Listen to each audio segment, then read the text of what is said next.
সুন্দর সুযোগ তিনি আমাকে দিয়েছেন। আমার মনে হয় রেভারেন্ড প্রবীণ মজুমদার মহাশয় হয়তো অনেক বেশি বলে দিলেন, কিন্তু এটা আমার জীবনে একটা আশীর্বাদের বিষয় যখন আমি ঈশ্বরের বাক্য বলার সুযোগ পাই, সে যে জায়গাতেই হোক।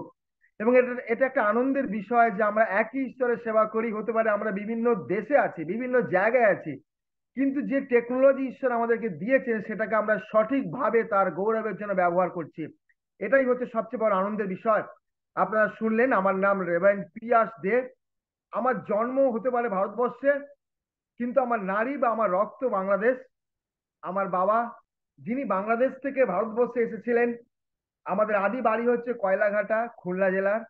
এবং সেখান থেকে আমার বংশধরেরা, মানে আমার বাবা ভারতবর্ষে এসেছেন এবং তারপরে বাবা প্রভুকে প্রথম জেনেছেন। এবং সেইখান থেকে আমরা সত্য ঈশ্বরের পরিচয় পেয়েছি ভারতবর্ষ থেকে। কিন্তু বাংলাদেশের কথা শুনলেই, বাংলাদেশে যখন যাই বা যে কোনো বাংলাদেশের সঙ্গে একটা যে নারীর টান, সেটা উপলব্ধি করতে পারি। এবং আমি প্রভুকে ধন্যবাদ দিই যে এই সুন্দর সুযোগ তিনি আমাকে দিয়েছেন। বর্তমানে আমার পরিবারে আমার স্ত্রী আছেন, যিনি স্কুলের হেডমিস্ট্রেস। আমাদের একমাত্র সন্তান, যে এখন এমবিবিএস ডক্টর থার্ড ইয়ারের স্টুডেন্ট। আর আমার মা বাড়িতে আছেন। আমার বাবা প্রভুতে নিদ্রাগত হয়েছেন 2015 সালে ডিসেম্বর মাসে। আর আপনারা শুনলেন যে ঈশ্বর তার ক্ষেত্রের জন্য আমাকে ব্যবহার করছেন। আমাদের অর্গানাইজেশনের নাম save interest equip disciple society, শর্টে আমরা বলি সিড সোসাইটি। এবং আমাদের মন্ডলীর নাম নতুন আশা মন্ডলী। যদি আপনারা আমাদের ইউটিউব চ্যানেল সার্চ করেন, সেখানে দেখতে পাবেন নতুন আশা মন্ডলী পিয়াস দে। আর সেখানে আমাদের ইউটিউব চ্যানেল আছে। ঈশ্বরের গৌরবার্থে তিনি আমাদেরকে ব্যবহার করছেন এবং বিভিন্ন ভাবে তিনি আমাদেরকে তার ক্ষেত্রের জন্য ব্যবহার করছেন। আমি প্রভুকে ধন্যবাদ দিই এই সুন্দর সুযোগ, এই সময়ের জন্য। এবং আমি ধন্যবাদ দিই আপনাদেরকে, যারা আজকে আমাকে এই সুযোগ দিয়েছেন। আপনাদের মতো ঈশ্বরের মহান দাস দাসীদের কাছে ঈশ্বরের গৌরব বা তার বাক্যকে বলার জন্য আমি বিশ্বাস করি এই যোগ্যতা আমার নেই। কিন্তু আমি বিশ্বাস করি যে ঈশ্বর আমাকে ডেকেছেন, আমাকে মনোনয়ন দিয়েছেন, তিনি আমাকে যোগ্য করেছেন। এবং আজকে আসুন আমরা এটাই প্রার্থনা করি সকলে একসঙ্গে, যেন ঈশ্বরের বাক্য আমাদের জীবনে কাজ করে এবং উভয়ে যেন আমরা ঈশ্বরের বাক্যের দ্বারা যেন আশীর্বাদ লাভ করতে পারি। আসুন আমরা প্রার্থনা প্রার্থনা করি। স্বর্গের বাবা, আমি যখন তোমার বাক্যের কাছে এসেছি পিতা, আমার প্রার্থনা যতজন আজকে পিতা তোমার বাক্যকে শুনছে আমাদের এই জুমের মধ্যে দিয়ে, এই টেকনোলজির মধ্যে দিয়ে, পিতা আমার প্রার্থনা পবিত্র আত্মন তুমি সকলময় তুমি কাজ করো পিতা। এই বাক্য আমাকে এবং আমাদেরকে পিতা নতুন ভাবে যেন সঞ্জীবিত করতে পারে এবং যেন আমরা আরো তোমার পথে আর এক ধাপ এগোতে পারি। আমি তোমার কাছে কৃতজ্ঞতা জানাই এবং তোমাকে ধন্যবাদ দিই যে তুমি আমাকে এই সুযোগ তুমি দিয়েছিলে। তোমার গৌরবার্থে তুমি ব্যবহার করো। সমস্ত গৌরব পরাক্রম মহিমা তোমার, কেন সবকিছু পাওয়ার যোগ্য একমাত্র ঈশ্বর তুমি। এই প্রার্থনা আমাদের একমাত্র ত্রাণকর্তা বিজয় পৌঁছ খ্রিস্টের নামে চাই, আমেন। আজকে যে অংশটা আমরা দেখবো, যা লেখা আছে দানিয়েল তার 11 অধ্যায় 32 পদ। দানিয়েল তার 11 অধ্যায় 32 পদ। এখানে লেখা আছে, যাহারা সেই নিয়ম সম্পর্কে দুষ্কার্য করে সে তাহাদিওকে চাটুবার দ্বারা ভ্রষ্ট করিবে। কিন্তু যে প্রজারা আপন ঈশ্বরকে জানে তাহারা বলবান হইয়া কার্য করিবে। কিন্তু যে প্রজারা আপন ঈশ্বরকে জানে তাহারা বলবান হইয়া কার্য করিবে। আজকে আমাদের বিষয় আমি জানি। আজকে আমাদের বিষয় আমি জানি। এখানে লেখা আছে, কিন্তু যে প্রজারা আপন ঈশ্বরকে জানে তারা বলবান হইয়া কার্য করিবে। অনেক সময় দেখা যায় দুর্বল বিশ্বাসীরা থাকেন। তার মানে উল্টো দিকে এটা হচ্ছে পরিষ্কার কথা, যদি আজকে আমরা পরাজিত খ্রিস্টীয় জীবন যাপন করি, যদি আজকে আমরা দুর্বল খ্রিস্টীয় জীবন যাপন করি, তার মানে আমরা আমাদের ঈশ্বরকে আমরা জানি না। তার মানে আমরা আমাদের জানার কোথাও ঘাটতি আছে আমাদের ঈশ্বরকে। আজকে আমাদের বিষয় আমি জানি এবং তিনটে বিশেষ জানার অংশ আজকে আমরা দেখব। আমরা সকলে এগুলো জানি, কিন্তু তবুও আর একবার আমাদের উৎসাহের জন্য তিনটে বিশেষ জানার অংশ আমরা দেখব। প্রথম আমরা দেখি ইয়োব তার 19 অধ্যায় 25 পদ। ইয়োব তার 19 অধ্যায় 25 পদ। এখানে লেখা আছে, কিন্তু আমি জানি আমার মুক্তিকর্তা জীবিত, তিনি শেষে ধুলির ওপরে উঠিয়া দাঁড়াইবেন। প্রথম আমার জানার বিষয় হচ্ছে আমি জানি আমার মুক্তিকর্তা জীবিত। হালেলুয়া। আজকে খ্রিস্টদের প্রিয়জনেরা, আমরা মৃত ঈশ্বরের আরাধনা করি না। আমরা যে ঈশ্বরের আরাধনা করি না, যার হাত আছে কাজ করতে পারে না, যার চোখ আছে দেখতে পায় না, যার পা আছে চলতে পারে না, কিন্তু আমরা জীবিত ঈশ্বরের আরাধনা উপাসনা করি। আমি জানি আমার মুক্তিকর্তা জীবিত। বিশ্বাসীরা জানে যে তারা যার আরাধনা করে তিনি জীবিত ঈশ্বর। সেই জন্য প্রকাশিত বাক্য বলছে, আমি আলফা এবং ওমেগা, আমি আদি এবং অন্ত, আমার আগে কেউ নেই, আমার পরেও কেউ নেই। যখন এলিও সে আহাবের সামনে দাঁড়িয়েছে, তিনি বলছেন, আমি যার সাক্ষাতে দণ্ডায়মান, সেই জীবন্ত সদাপ্রভু দিব্য। আজকে বিশ্বাসীদের জন্য, আজকে আমাদের জন্য এটা জানা একান্ত ভাবে প্রয়োজন আছে যে আমরা জানি যে আমি মৃত ঈশ্বর আরাধনা করি না, আমি সৃষ্টিকর্তার আরাধনা করি, সৃষ্ট বস্তু নয়। যে দিদি আমাদের যে সিস্টার প্রার্থনা করলেন, অপূর্ব প্রার্থনা, আমরা সেই গাছের পুজো করি না, আমরা নদীর পুজো করি না, আমরা সূর্যের পুজো করি না, আমরা সেই পাথরের পুজো করি না, আমরা জীবন্ত ঈশ্বরের আরাধনা করি, আমরা সৃষ্টিকর্তার আরাধনা করি, সৃষ্ট বস্তু নয়। আজকে খ্রিস্টদের প্রিয়জনেরা, আসুন আমাদের জানার প্রথম বিষয় হচ্ছে, আমি জানি আমি জীবন্ত ঈশ্বরের আরাধনা উপাসনা করি। আমার ঈশ্বর জীবিত। 3 দিনের দিন তিনি পুনরুত্থিত হয়েছিলেন, কবর তাকে ধরে রাখতে পারেনি, এবং বাইবেল বলছে 500 জনেরও বেশি লোককে তিনি দেখা দিয়েছিলেন।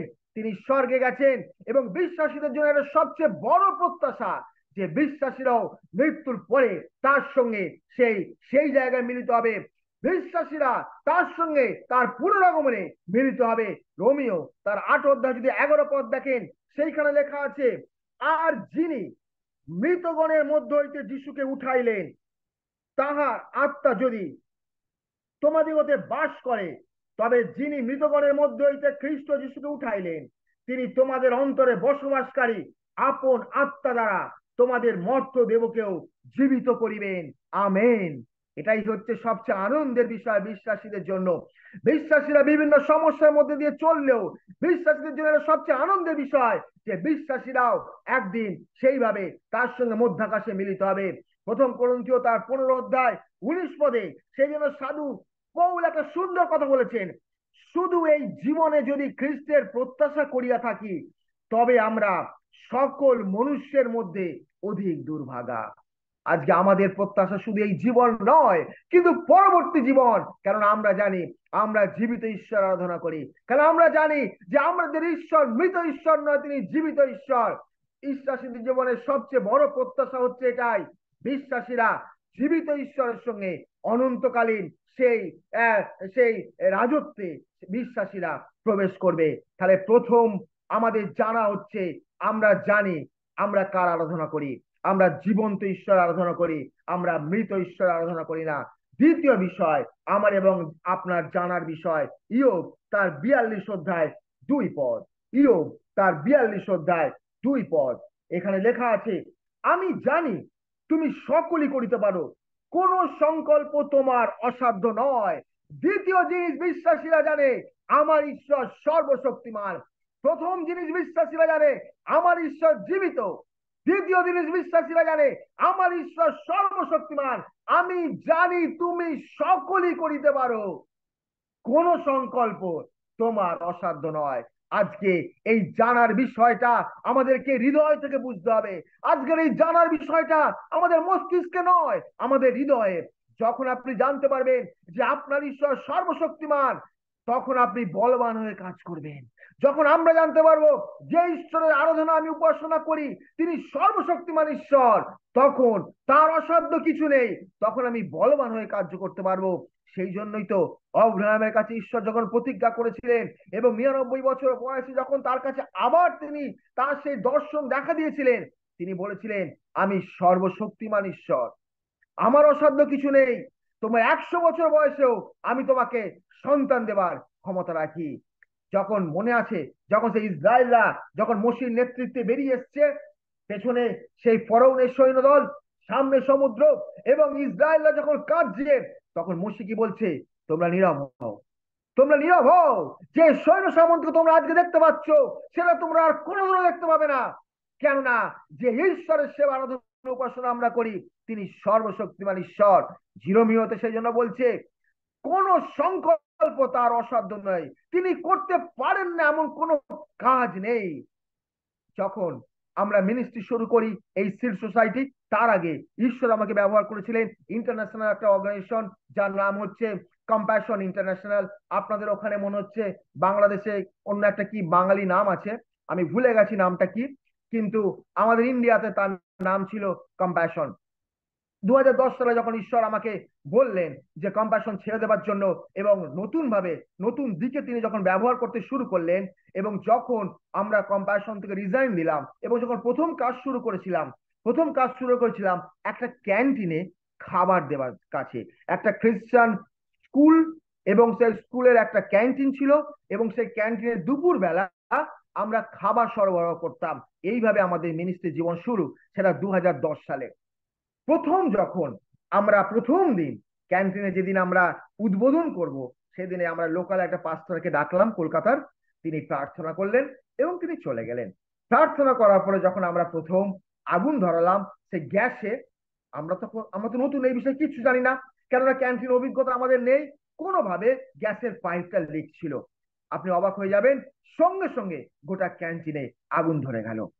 এবং কলকাতা খুব নাম করা স্কুল হচ্ছে ওটা, এবং কলকাতার হার্ট অফ দ্য সিটি ভবানীপুরে স্কুলটা অবস্থিত। তার ফলে কি হলো, সঙ্গে সঙ্গে ফায়ার ব্রিগেডে খবর চলে গেল, মিডিয়াতে খবর চলে গেল, স্কুলের চারিদিকে গার্জেনরা ফোন করতে শুরু করলো, ফায়ার ব্রিগেড এলো এবং ফায়ার ব্রিগেড এসে সে আগুন নেভালো। এবং সঙ্গে সঙ্গে মিডিয়া চলে এলো, গার্জেনরা বারবার ফোন করছে, এবং আমাদের কি করা হলো, আমাদেরকে ডেকে পাঠানো হলো কলকাতার, যদি আপনারা পার্ক স্ট্রিট জানেন, পার্ক স্ট্রিটের সাউথ সেকশনের ফায়ার ব্রিগেডের অফিস আছে, সেইখানে যাবার জন্য আমাদেরকে তারা ডাকলো। আমরা তখন গেলাম। বড় ঘটনাকে আমি ছোট করে বলতে চাই। এবং তখন ফায়ার ব্রিগেডের অফিসার আমাদেরকে বিভিন্ন কিছু জিজ্ঞাসা করলো, ট্রেড লাইসেন্স আছে নাকি, আমরা বললাম নেই। ফায়ারের এনওসি আছে নাকি, আমরা বললাম নেই।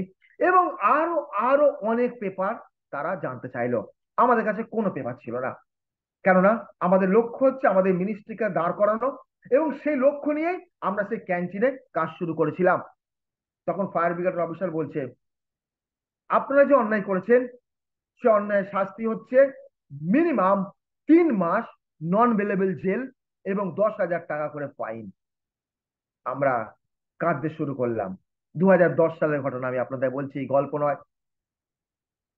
আমরা কাঁদতে শুরু করলাম, আমরা প্রভুকে বললাম, প্রভু তুমি তো জানো কি উদ্দেশ্য নিয়ে আমরা এই কাজ শুরু করেছি, এবং আমরা জানি যে তুমি সর্বশক্তিমান ঈশ্বর, তোমার অসাধ্য কোনো কিছু নেই, তুমি তোমার অলৌকিক কাজ তুমি সাধন করো। সে অফিসার কিছুক্ষণের সময়ের জন্য আমাদেরকে বাইরে বসতে বললেন, এবং আমি জানি না তিনি কি করলেন। তারপর উনি আমাদের ডেকে পাঠালেন।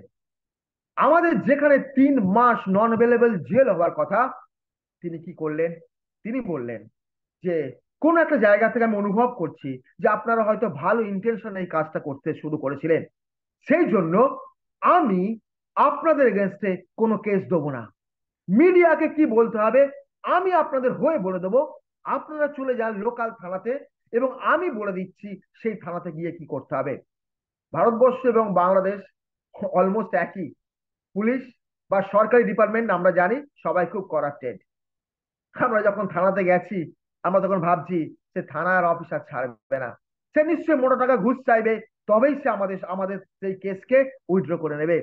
যখন আমরা থানায় ঢুকেছি, যখন স্যারের বড় বাবুর সঙ্গে যখন দেখা করেছি, তখন উনি আমাকে থেকে প্রথম কথা বলছেন, আপনাকে তো বিধ্বস্ত লাগছে কেন, আপনি বসুন চা খান। আমরা ঝরঝর করে কেঁদে ফেলেছি। যেটা কি আমরা শুনতে পাচ্ছি, যার শাস্তি 3 মাস নন অ্যাভেলেবল জেল, যে পুলিশ করাপ্টেড, যারা টাকা ছাড়া কিছু কাজ করে না, তারা বলছে যে আপনাকে আমি চা খাওয়াচ্ছি, আপনি বসুন, আপনি এত টেন্স হবেন না, এত টেনশন নেবেন না।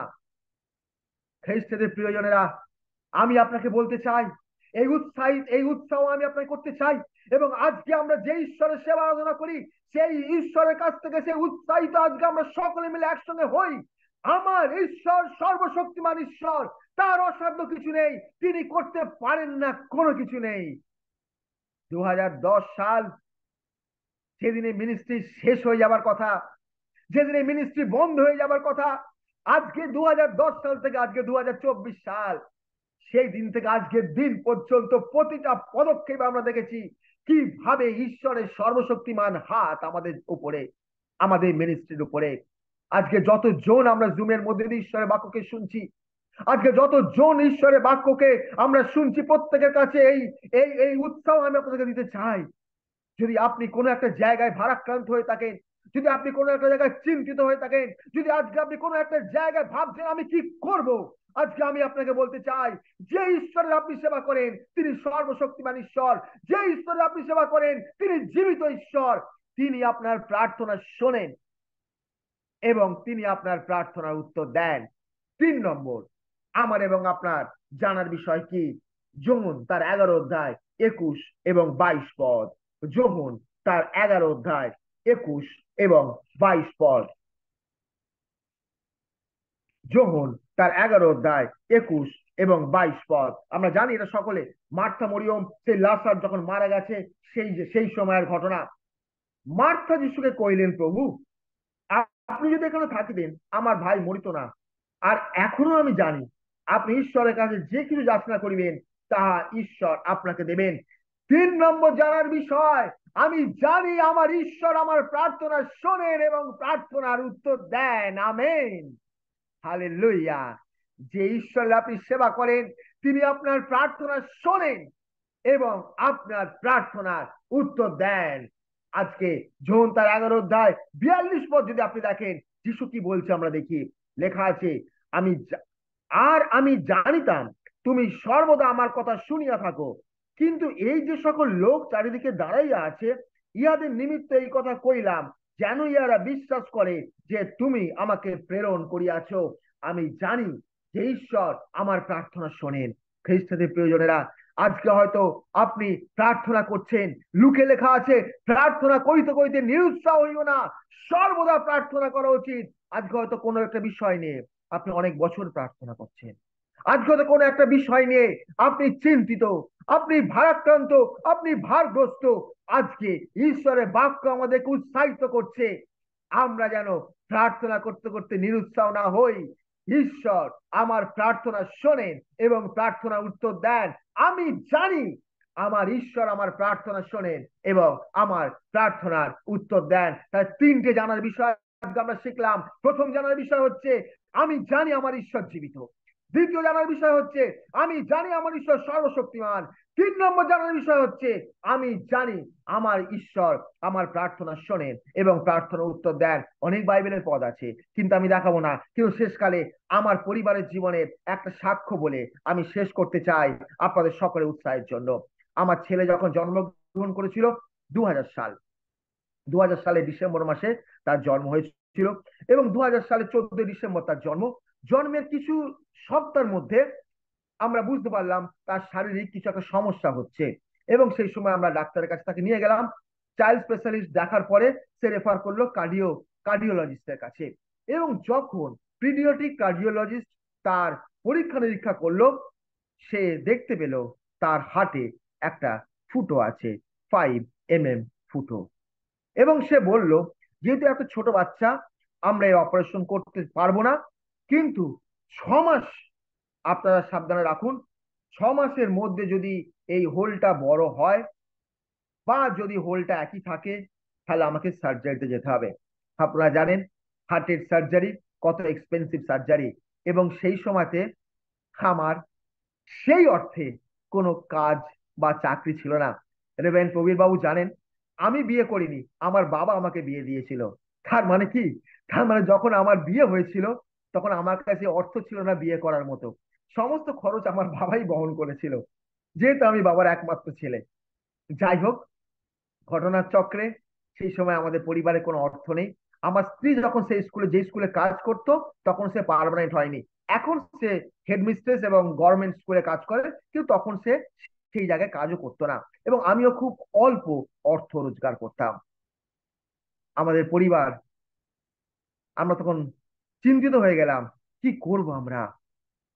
প্রতি রাতে আমি এবং আমার স্ত্রী আমরা আমাদের ছেলের গায়ে হাত দিয়ে প্রার্থনা করতাম, বলতাম প্রভু তুমি তো জানো আমাদের অর্থ নেই, এবং আমি জানি তুমি যখন আমাকে ডেকেছো তোমার কাজের জন্য, তুমি আমার সমস্ত প্রয়োজন যোগান দেবে।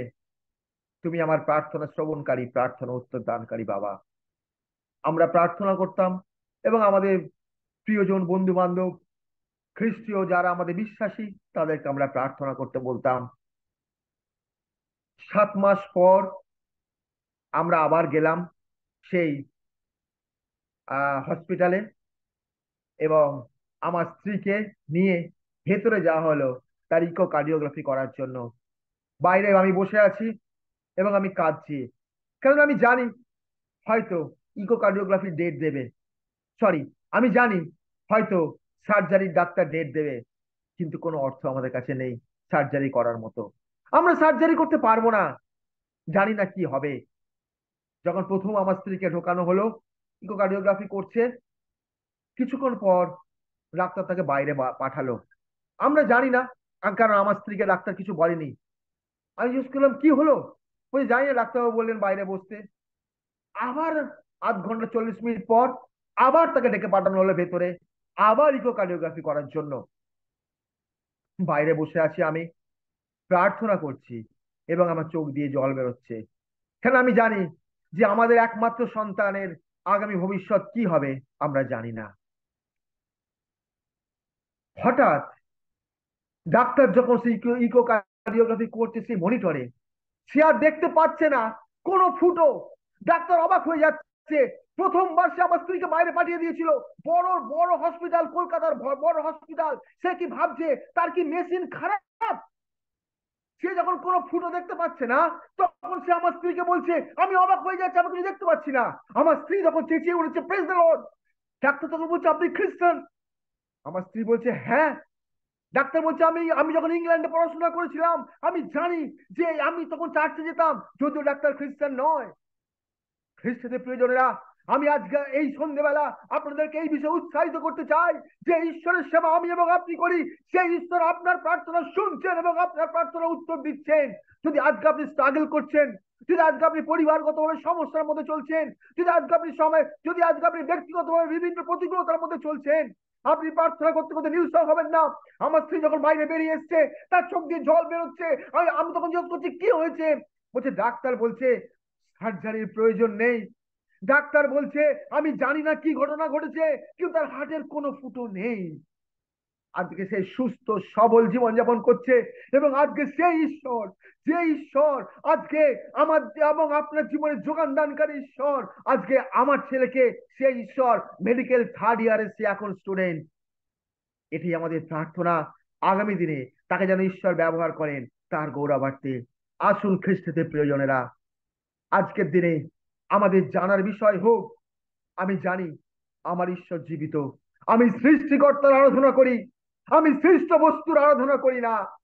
যখন আমি সকালবেলা সূর্যকে দেখি, আমি ঈশ্বরকে ধন্যবাদ দিই, প্রভু আমি তোমাকে ধন্যবাদ দিই, এই সুন্দর সূর্য তুমি আমার জন্য তৈরি করেছো। যখন আমি নদীতে যাই, তখন আমি ঈশ্বরকে ধন্যবাদ দিই, প্রভু এই নদীর জল তুমি আমার জন্য সৃষ্টি করেছো। যখন আমি পাহাড়ে যাই, প্রকৃতিকে দেখি, আমি প্রভুকে ধন্যবাদ দিই, প্রভু আমি সৃষ্টিকর্তার আরাধনা করি, সৃষ্টিকর্তার কাছে আমার মাথা নত করি, সৃষ্ট বস্তুর কাছে নয়। দ্বিতীয় আমার জানার বিষয় হচ্ছে, আমি জানি আমার ঈশ্বর সর্বশক্তিমান, কোন কর্ম তোমার কাছে অসাধ্য নয়। আজকে যে জায়গায় আমরা দাঁড়িয়ে আছি, এই দাঁড়াবার ক্ষমতা আমার নেই, কিন্তু আমার ঈশ্বর সর্বশক্তিমান। 1994 সালে তিনি আমাকে তার বাক্য থেকে ডেকেছিলেন। যিশায়া তার 49 অধ্যায় 6 বিয়েতে লেখা আছে, আমি তোমাকে জাতিগণের দীপ্তি স্বরূপ করিব, যেন তুমি সমগ্র পৃথিবীতে আমার পরিত্রাণ স্বরূপ হও। সেই দিনে তার আহ্বান আমার জীবনে ছিল, এবং আজকের দিনেও তিনি আমার জীবনে বিশ্বস্ত। তিনি সর্বশক্তিমান ঈশ্বর। এবং 3 নম্বর বিষয় হচ্ছে, আমি জানি আমার ঈশ্বর আমার প্রার্থনা শ্রবণকারী এবং প্রার্থনার উত্তর দানকারী ঈশ্বর। ঈশ্বর সকলকে আশীর্বাদ করুন, এবং আমাদের সকলকে তার পথে থাকতে, চলতে, বৃদ্ধি পেতে, একসঙ্গে তার পক্ষে কাজ করতে সকলকে সাহায্য করুন। আমরা প্রার্থনা করি। স্বর্গের বাবা, আমি তোমাকে ধন্যবাদ দিই পিতা, তোমার সত্য জীবন্ত পরিচয় তুই আমাদেরকে দিয়েছো। যতজন আজকে পিতা আমরা তোমার বাক্যকে শুনলাম, পিতা এটি আমার প্রার্থনা, যেন আমরা তোমাতে চলতে পারি, তোমাকে নিয়ে জীবন পথে পরিচালিত হতে পারি, তোমার গৌরবার্থে জীবনকে ব্যবহার করতে পারি, যে কদিন তুমি আমাদের পৃথিবীতে রাখো। আমি তোমার কাছে কৃতজ্ঞতা জানাই পিতা, এই সুন্দর সুযোগ তুমি আমাকে দিয়েছিলে। সমস্ত গৌরব তোমার পিতা যিশুর নামে চাই। আমেন। ঈশ্বর আপনার সকলকে আশীর্বাদ করুন। আমি আরেকবার ধন্যবাদ দিই এই সুন্দর সুযোগের জন্য। আমি বিশেষ করে আপনাদেরকে বলতে চাই, 15ই আগস্ট আমরা বাংলাদেশ যাচ্ছি। ঈশ্বর আমাদেরকে সেখানে নিয়ে যাচ্ছেন এবং 16, 17, 18 3 দিনে বাংলাদেশে আমাদের বিশেষ প্রোগ্রাম আছে। 16 তারিখে খুলনাতে, 17 তারিখে গোপালগঞ্জে এবং 18 তারিখ সানডে দুটো চার্চে Language kari আমাদেরকে boli kache ache ঈশ্বর bhasha ব্যবহার kache ache করবেন। paribarita যদি e bhasha আপনারা gulo চান, aja আছে সেটা বেঁধে দিয়েন আর অবশ্যই আমি আপনাদের সঙ্গে যোগাযোগ করতে পারি, বা কোনোভাবে যদি আপনারা চান আপনারা আমার সঙ্গে যোগাযোগ করতে পারেন। 17, 16, 17, 18 আপাতত 3 দিনের প্ল্যান আছে বাংলাদেশে থাকার এবং সেখানে পরিচর্যা করার। ধন্যবাদ এই সুন্দর সুযোগের জন্য। ঈশ্বর আমার সকলকে আশীর্বাদ করুন। ধন্যবাদ দিই আমাদের ঈশ্বর।